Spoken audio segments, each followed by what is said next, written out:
Hello everyone, I am very glad that you're joining this story. Subscribe, like and comment. Enjoy the story, smile more often. You ever have one of those memories so sharp it doesn't just sit in your head, it cuts every time it shows up? That's how I remember that greasy little cafe off Lincoln Avenue, the one with the sticky tables and the flickering overhead light that buzzed like a wasp trapped in a jar. I was standing behind the counter, apron stained with coffee spills, a pencil tucked behind my ear, and an old receipt roll in front of me, scribbled full of marketing ideas while my hands smelled like burnt toast and dish soap. I'd wipe down tables in between customers and jot down slogans, business names, inventory plans. Not for myself, mind you, for us. At least, that's what I thought back then. I was building something with Mark. Or so I believed. I was 27 when we started talking about the idea. Mark, my then boyfriend, had a head full of ambition and a bank account that barely kept up with rent. But he had charm, that slick, silver-tongued, look you dead in the eyes kind of charm that makes you believe in things before you've even seen them. I had the organization, the hustle, the spreadsheets, and strategy. He had the mouth, I had the muscle. That's how we used to joke about it. I'd stay up till 2 in the morning planning, researching vendors, tweaking product designs. He'd wake up the next day and pitch it all to investors like he dreamed it up in the shower. I didn't care back then. I was proud. I felt like we were a team, like we had something real. It started in our garage, literally. Old paint cans pushed into a corner, a folding table, 2 used office chairs we bought from a liquidation sale. I remember the smell of damp concrete mixed with printer toner and burnt coffee. It wasn't glamorous, but it felt exciting, raw, full of promise. I handled all the admin, every invoice, every client email, every goddamn tax form. I designed the logo on a free trial of some cheap software, built our website on a template I coded at midnight with a crying baby in one arm. I figured out supply chains, managed orders, negotiated contracts. Mark? He talked. He sold. He shook hands and smiled for the cameras, the clients, the press. But every time he got a deal, it was because I prepped the presentation or coached him through the pitch the night before. And I never complained. Not once. I believed in us. I believed in the dream. I believed that when we made it, when the money came in, when the name was known, when the brand stood tall, we'd both stand beside it, shoulder to shoulder. I told myself this wasn't about recognition, it was about building a life. A future. A legacy. For us. For the kids. For the family we'd sworn to protect. But something changed when the money started rolling in. Not all at once, no, it was slow, subtle, like a leak in a pipe you don't notice until the ceiling caves in. First, it was little things, Mark correcting me in meetings like I was some intern who stumbled into the wrong conference room. Then he started hosting dinners without telling me, meeting potential partners alone, leaving my name off the email chains, then off the invoices, and finally, off the damn website. I went from co-founder to operations support, like it was just a typo he forgot to fix. Except it wasn't a typo. It was the beginning of something ugly. Something deliberate. I remember the night it all snapped clear in my mind. We were at a company dinner, our 5th anniversary since launching. Everyone was there, clients, staff, investors.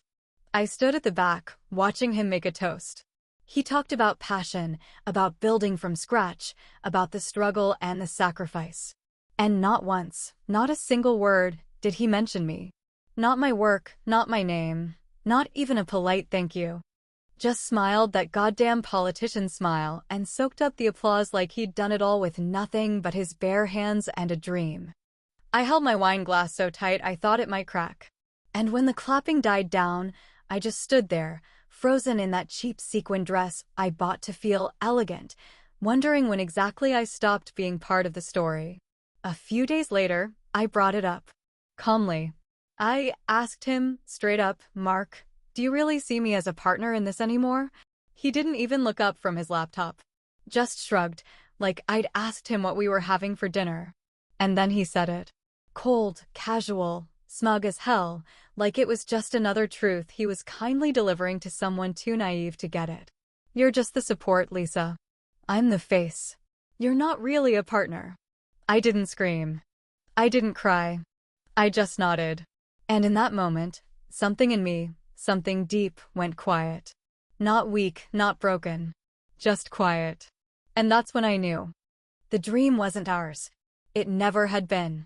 It was his all along. I'd just been the scaffolding, holding up the structure until he no longer needed it. But here's the thing about scaffolding. You pull it away too soon, and everything comes crashing down. I spent most of that afternoon trying to convince myself that everything was still normal, still salvageable, still some version of the life I had worked my bones to build. I told myself that maybe he didn't mean what he said, maybe it came out wrong, maybe he was stressed, maybe I was overthinking it like I'd been conditioned to do every time he dismissed me with that empty smile and went back to his phone. I tried to be calm, to be rational, to give him space, the same kind of space I'd given for years while his ego expanded and my identity shrank into whatever gaps were left. But that night, standing in front of the stove stirring a pot of rosemary chicken, his favorite, the one I only made on good days, something in me snapped. Not like a door slamming or a glass shattering, but like a quiet internal tear, deep and irreversible, the kind that doesn't heal clean. I had set the table, candles, napkins folded neatly, a bottle of wine breathing on the counter. I was trying to hold on to some sense of dignity, trying to pretend like I was still the woman I used to be, the one who held our lives together with spreadsheets and late nights and blind, foolish hope. But the clock kept ticking, and the wine got warmer, and the chicken went cold, and my hands, still damp from washing dishes, started to tremble. I called him once. No answer. I texted twice. Nothing. Half an hour later, I opened social media and there it was, photos from the business gala I helped plan, the one he told me wasn't worth attending. He was there, of course, front and center, glass in hand, teeth flashing that same hollow grin, standing beside his new assistant, a woman barely old enough to rent a car, her hand lightly resting on his shoulder in a way that made my stomach twist with a slow, sick burn. I stared at the screen, and all I could think about were the nights I stayed up editing proposals he couldn't even finish reading, the weekends I skipped family gatherings to prep product launches, the times I put my own career dreams on the back burner because his fire always came first. I remembered the phone calls I made to fix his client screw-ups, the emails I wrote under his name, the flights I booked, the deals I brokered behind the scenes. All of it invisible. All of it uncredited. All of it expected because I was the support, not the partner. Just like he said. Just like he believed. And in that moment, standing in our too-perfect kitchen with the soft hum of the dishwasher in the background and that goddamn photo of our smiling family hanging on the wall like a joke, I realized it wasn't love I lost. It was respect. For him. For me. For everything I'd allowed to be taken from me, piece by piece, year after year, in exchange for what? A title I never got? A seat at a table he never intended to share? A life that felt more like a performance than a partnership? You know, I have to ask, and I want you to really think about this. Have you ever realized someone you love saw you as convenient, not equal? Have you ever been told, not in words but in actions, that your value was measured only in how much you made someone else's life easier? That after all the giving, all the loyalty, all the damn sacrifice, you were just background noise in a story they were writing without you? If you have, tell me your story in the comments. You're not alone. I promise you, you're not. When Mark finally got home, it was past midnight. He walked in like nothing was wrong, loosened his tie, dropped his keys on the counter, and mumbled something about the event being a success. He didn't ask why the house smelled like rosemary chicken. He didn't notice the untouched plates on the table or the bottle of wine still sitting there unopened. He didn't even see me, not really. He just disappeared into the bathroom, humming under his breath like a man who'd already forgotten the face of the person who built his entire goddamn empire. I didn't cry that night. I didn't yell. I didn't throw things or demand apologies or accuse him of anything. I just walked into our bedroom, opened the top drawer of my nightstand, and pulled off my wedding ring. It felt strange, heavier in my palm than it ever felt on my finger. I stared at it for a long time, turning it over, looking at the tiny scratches, the faded shine, the quiet evidence of years that meant more to me than they ever did to him. And then I placed it in the drawer. Not out of heartbreak, not out of defeat, but out of preparation. Something had shifted inside me, something permanent and cold and precise. I didn't know exactly what I was going to do next, but I knew one thing with absolute clarity. I wasn't going to keep playing a role in someone else's script. Not anymore. There's a strange kind of silence that settles in your chest when you finally stop hoping someone will change and start figuring out how to change everything around them instead. It wasn't rage that drove me. It wasn't jealousy or bitterness or some dramatic, movie scene heartbreak where I trashed his things or screamed in the rain. No. What I felt was colder than all that. It was clean. It was sharp. It was surgical. A quiet resolve that wrapped itself around every thought I had, every breath I took, like a slow-burning fuse connected to something much, much bigger. Mark had no idea anything was shifting, and that was the most satisfying part. He still walked through that house like a king, tossed his shoes in the hallway, scrolled through his phone during dinner, talked about expansion deals and acquisition numbers like I was just furniture absorbing the sound of his voice. He still left his passwords written down in a drawer, still left contracts half-signed on the desk, still assumed I was too tired or too irrelevant to care. But I was watching. I was listening. I was building something he couldn't see, and that's what made it powerful. I started by going back through every document from the early days, all the contracts, the trademark registrations, the product designs, the branding guidelines. Everything we had created when the business was nothing more than a sketchbook full of notes and an idea scrawled on napkins. Back then, most of the paperwork had been filed in my name simply because I was the one with the better credit, the one who understood deadlines, the one who actually filled out the damn forms. Mark had always hated the paperwork, called it tedious, called it boring, called it Lisa's thing. He never thought to change any of it when the company grew. He just assumed it didn't matter. That was his mistake.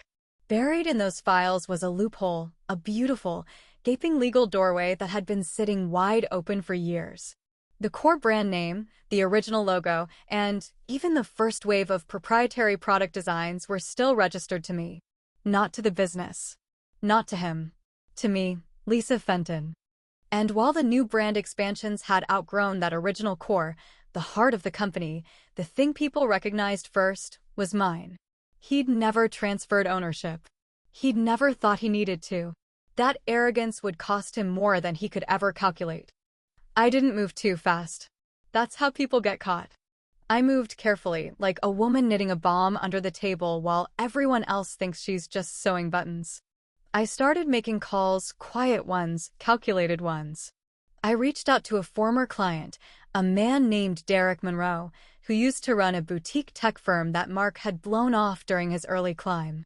Derek had come to us with a solid pitch, a mutually beneficial idea, but Mark had laughed him out of the meeting, said he wasn't our level.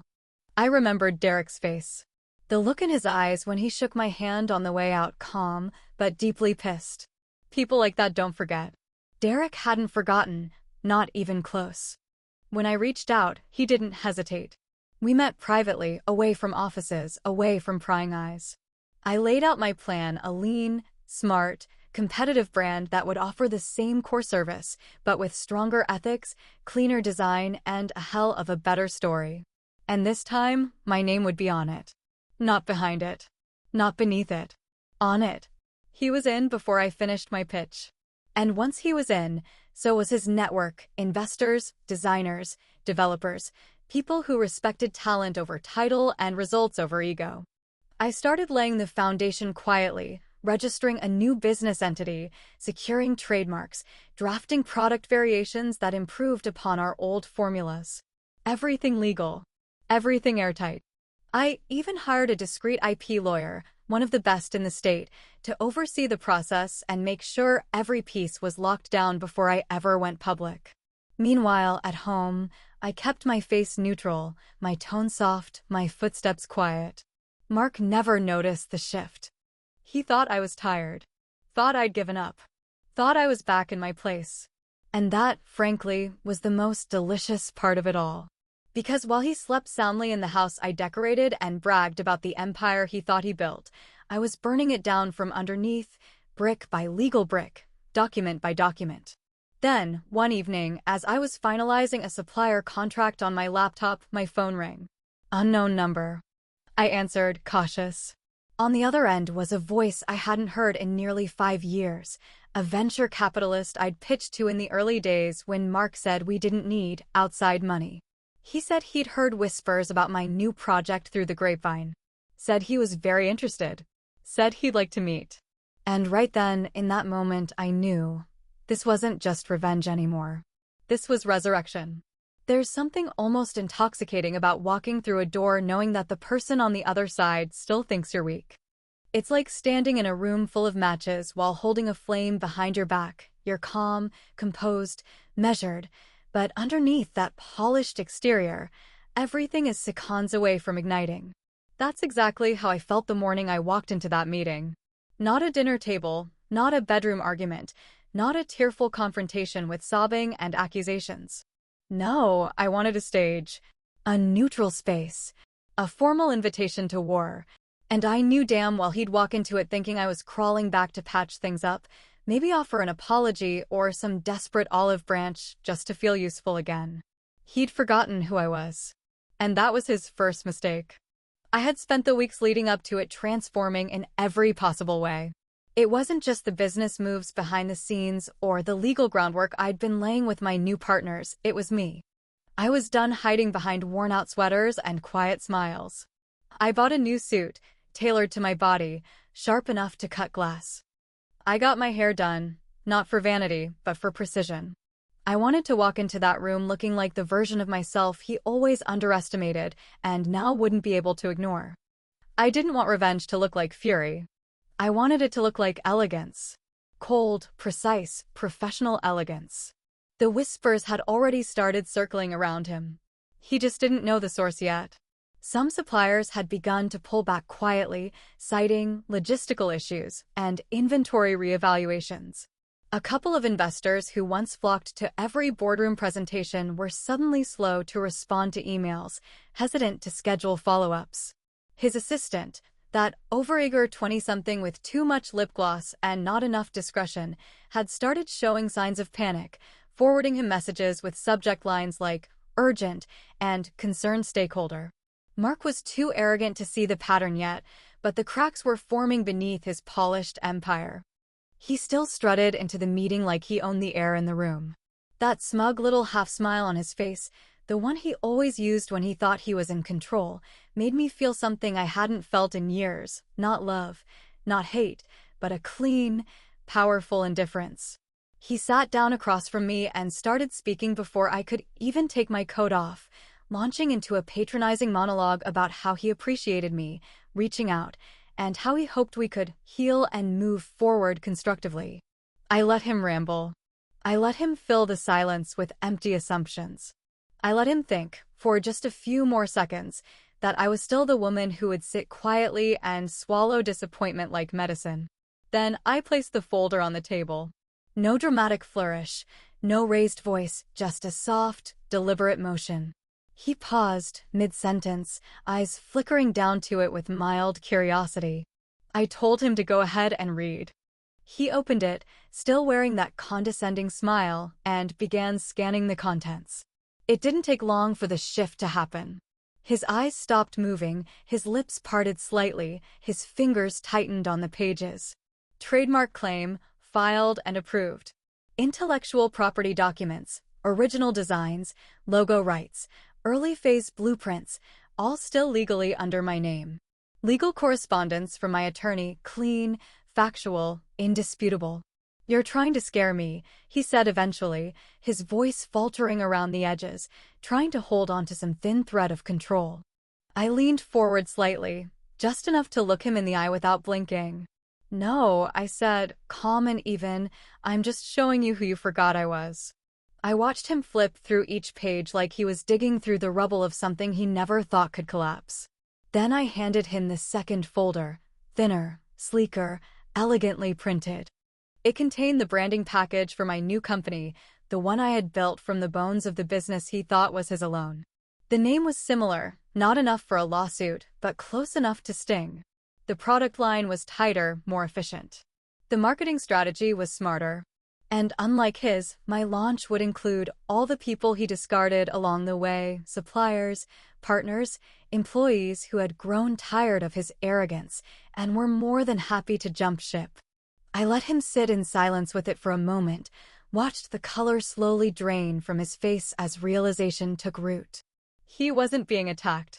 He was being outmaneuvered, elegantly, legally, surgically. And he couldn't stop it. Not now. Not after years of thinking the scaffolding around him was just decorative. For the first time in weeks, I smiled. Not out of spite, not even out of satisfaction. Just quiet, honest peace, the kind you feel when you finally remember who you are and realize you never needed anyone to see it but yourself. And I stood up, collected my coat, and left him sitting there with a stack of documents and a mind full of panic. Behind me, the door clicked shut with a sound so soft it almost didn't register, but I swear, it echoed louder than anything I'd ever screamed. There's a peculiar satisfaction in watching a man scramble not because he's innocent, but because he's finally tasting the same instability he forced others to swallow for years. Mark tried to retaliate, of course. I expected nothing less from a man who built his identity on control and dominance. The moment the paperwork hit his desk, he snapped into action like a predator sensing a threat, except this time he didn't realize the prey had grown claws of her own. His first move was to call a lawyer, not one of the smart ones, mind you, but one of those high-priced bulldogs who only know how to bark threats and wave empty lawsuits. I wasn't fazed. My documents were airtight, my strategy already in motion, and I had been 5 steps ahead before he even realized he was playing a different game. He tried to play emotional games too, called late at night under the pretense of wanting to talk, left vague voicemails filled with nostalgic language, tried to twist the knife with phrases like, "After everything we've been through," and, "I just don't understand why you're doing this." But I wasn't moved. He was trying to manipulate me the only way he knew how, through guilt, through memory, through that old script where I played the understanding, forgiving, accommodating wife while he polished his crown. But that woman was gone. And in her place stood someone who knew how to use the fire he lit to reduce his whole throne to ashes. I didn't just hit him legally, I hit him where it really hurt, in the reputation he'd spent years polishing like it was made of gold instead of lies. I had saved everything, emails he'd sent mocking me to colleagues, notes where he'd referred to me as just support, voice memos where he belittled my role in meetings, documents he never thought would see daylight. I had receipts, and I used them strategically, not recklessly. A few well-timed leaks to the right industry journalists, a quiet nudge to a former employee who'd always wanted to speak out, and suddenly the narrative began to shift, not violently, but steadily, like a current pulling him under. I gave one interview, just one, and that was enough. I didn't scream. I didn't rant. I told the truth with calm precision and left the audience to draw their own conclusions. And they did loudly, passionately, completely. The internet lit up with headlines about the woman behind the empire, the forgotten co-founder, the underestimated strategist who was cast aside and came back sharper than ever. People related to me, not just women, but anyone who had ever been overlooked, dismissed, or told they were replaceable while carrying the weight of someone else's success. The comments poured in, the shares multiplied, the narrative reshaped itself before his eyes, and there was nothing he could do to stop it. Investors started pulling out. Quietly at first, then in waves. Meetings were canceled, deals postponed, projects frozen in limbo. His assistant, the same one he used to parade around like a trophy, quit suddenly and without warning, leaving a trail of whispered gossip in her wake. Suppliers stopped answering his calls. Clients grew cold. His empire didn't crumble overnight, but the erosion was steady and merciless, like wind against stone. And while he tried to patch the cracks, my new company launched, strong, sleek, and backed by people who actually respected the work behind the scenes. We didn't just match his offerings, we surpassed them. Better pricing, better service, better ethics, and a hell of a better story. People love a comeback. They love a woman who rises from the ashes, not sobbing and broken, but stronger, clearer, and utterly untouchable. What started as revenge had turned into something far more intoxicating: liberation. I didn't need to burn everything down just to make a point. I built something new and watched the old world collapse under the weight of its own arrogance. I wasn't hiding anymore. I wasn't silent anymore. I didn't need to prove anything to Mark or anyone else. I had already done that quietly, strategically, beautifully. And when the smoke started to clear, I found I could breathe again in a way I hadn't in years. I wasn't angry anymore. I wasn't heartbroken. I was free.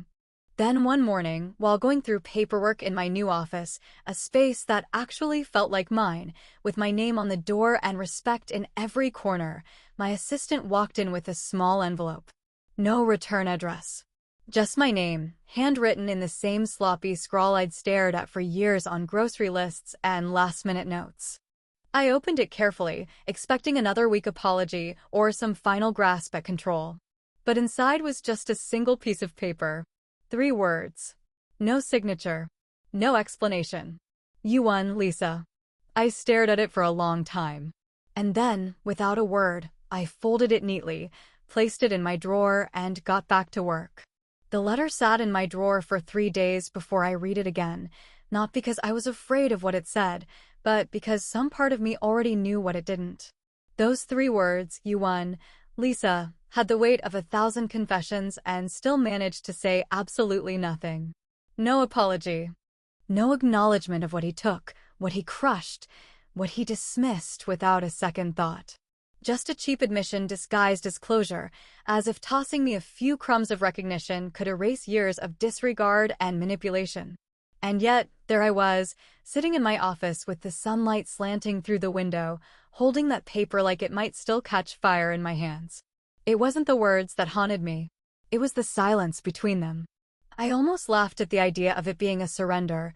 Mark had never known how to admit defeat in a way that didn't still center himself. That letter wasn't about honoring what I did. It was about trying to reclaim control by pretending to give it away. He knew what he'd lost, not just the company's identity or the investors or the headlines, but something he couldn't replace, the backbone he never respected until it walked out from under him.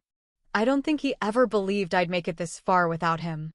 And maybe that's what burned most, not just that I did, but that I did it better.